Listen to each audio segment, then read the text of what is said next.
तमाम जानकारी देने के लिए बता दें कि 10 जून से ही जयपुर जो योग महोत्सव है वो मनाया जाता है। खबरों में आगे बढ़ते बताते चले कि 45 भारतीयों के शव आज भारत आ जाएंगे। कुवैत से भारत लाए जा रहे हैं ये सभी भारतीयों के शव। कल ही विदेश राज्य मंत्री कीर्तिवर्धन वहां पहुंच चुके थे।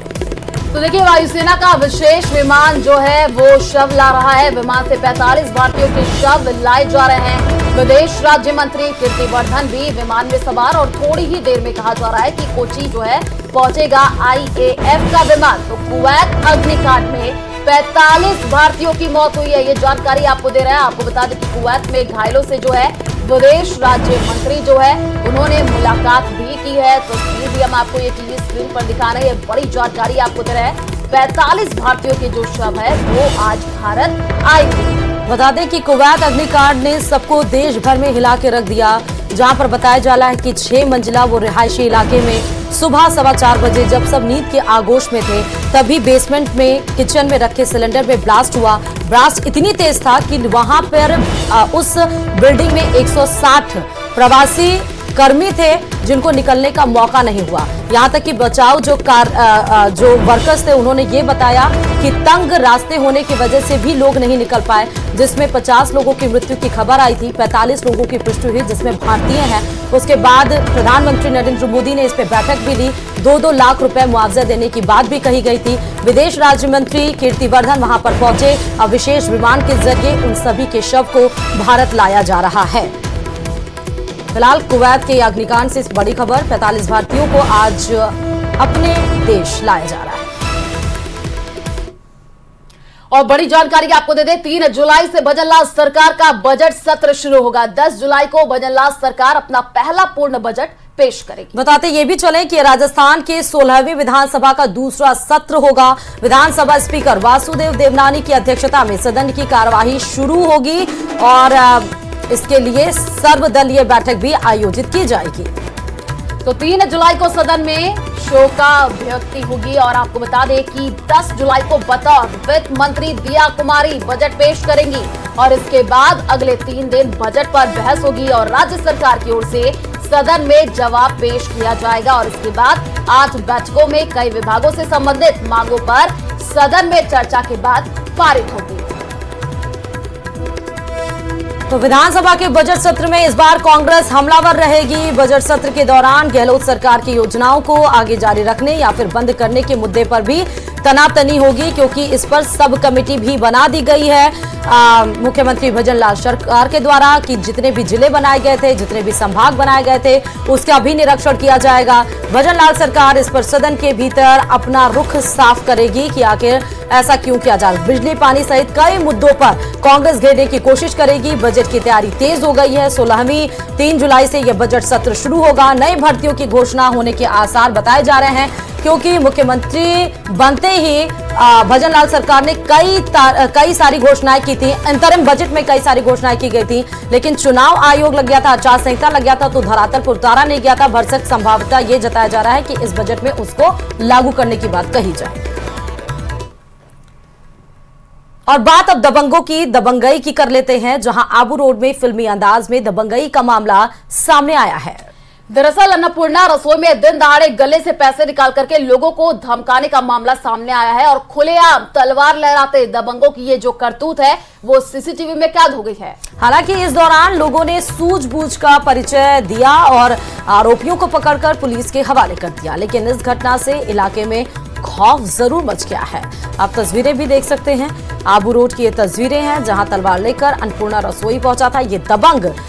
सूझबूझ का परिचय जरूर दिया गया, लेकिन जिस तरह दबंगई दिखाते हुए ये शख्स नजर आ रहे हैं, इनके अंदर ये जाहिर है कि पुलिस का, प्रशासन का कोई भी खौफ नहीं है। चलती फिरती रोड पर जिस तरह तलवारबाजी या तलवार लहराते हुए ये दोनों शख्स नौजवान दिख रहे हैं और नजर आ रहे हैं। फिलहाल अन्नपूर्णा रसोई पहुंचे थे ये दबंग और कार्रवाई अब की गई है। ये आबू रोड से सीधे तस्वीरें।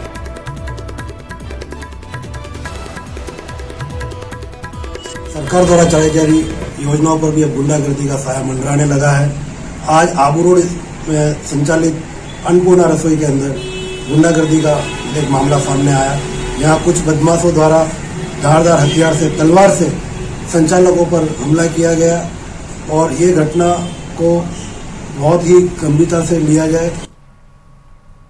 और मुख्यमंत्री के निर्देशों की अनुपालना में जयपुर जिला प्रशासन पाक विस्थापितों को नियम एवं पात्रता अनुसार भारतीय नागरिकता प्रदान कर रहा है। मुख्यमंत्री भजन लाल शर्मा की इसी संवेदनशीलता के चलते बरसों से भारतीय नागरिकता के लिए प्रयास कर रहे 6 पाक विस्थापितों के लिए गुरुवार का दिन खुशियों भरा रहा। कलेक्ट्रेट में 6 पाक विस्थापितों को भारतीय नागरिकता प्रमाण पत्र सौंपे गए।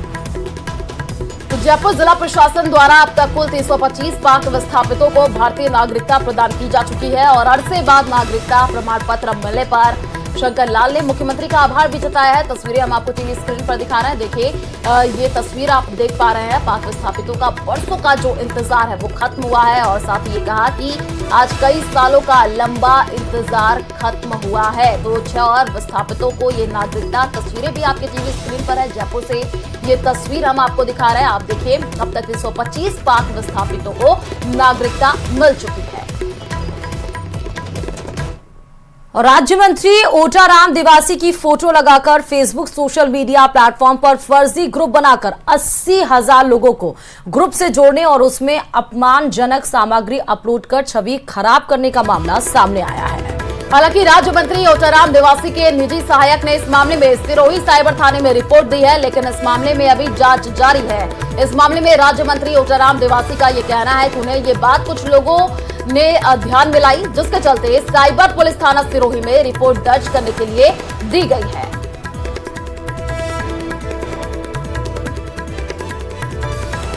और बड़ी जानकारी आपको दे दें, नीट यूजी 2024 परीक्षा मामले में आज सुप्रीम कोर्ट में सुनवाई होगी। एनटीए ने सुप्रीम कोर्ट में ट्रांसफर याचिका दाखिल की हुई है। एनटीए वो एजेंसी जो नीट की परीक्षा कराती है। सुप्रीम कोर्ट में एनटीए की तरफ से ट्रांसफर याचिका दाखिल की गई है। आज उस पर सुनवाई होगी। लगातार सुप्रीम कोर्ट में नीट को लेकर सुनवाई हुई।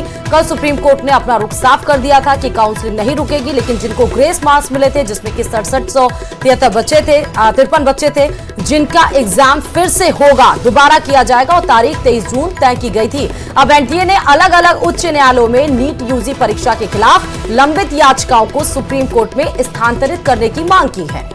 आपको बता दें कि एनटीए ने याचिका में यह कहा कि देश के 7 हाई कोर्ट में नीट यूजी परीक्षा के खिलाफ याचिकाएं दाखिल की है और ऐसे में अगर अलग अलग सुनवाई होती है तो आदेशों की वजह से छात्रों के बीच जो है वो भ्रम बढ़ेगा। इसलिए हाई कोर्ट में लंबित याचिकाओं को सुप्रीम कोर्ट में ट्रांसफर किया जाए।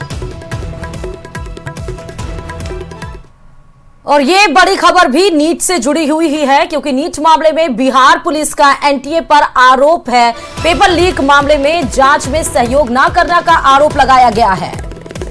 तो देखिए, बिहार पुलिस की ईओयू जो है वो मामले की जांच कर रही है। पटना के शास्त्री नगर में दर्ज हुई पेपर लीक की एफआईआर और ईओयू का एनटीए पर पूरी जानकारी नहीं देने का आरोप है। तो ये बड़ी जानकारी आपको दे रहे हैं। आपको बता दें कि नीट मामले में बिहार पुलिस का ये आरोप है और जो है ये अपडेट निकल करके सामने आ रही है कि ईओयू का एनटीए पर पूरी जानकारी नहीं देने का आरोप है। बता दें कि बिहार पुलिस ने साफ तौर पर कहा है कि पेपर लीक मामले में एनटीए सहयोग नहीं कर रहा है। ये आरोप और ये बड़ा आरोप लगाया गया है, क्योंकि जब तमाम याचिकाएं, जब बवाल मचा नीट परीक्षार्थियों के द्वारा, तब भी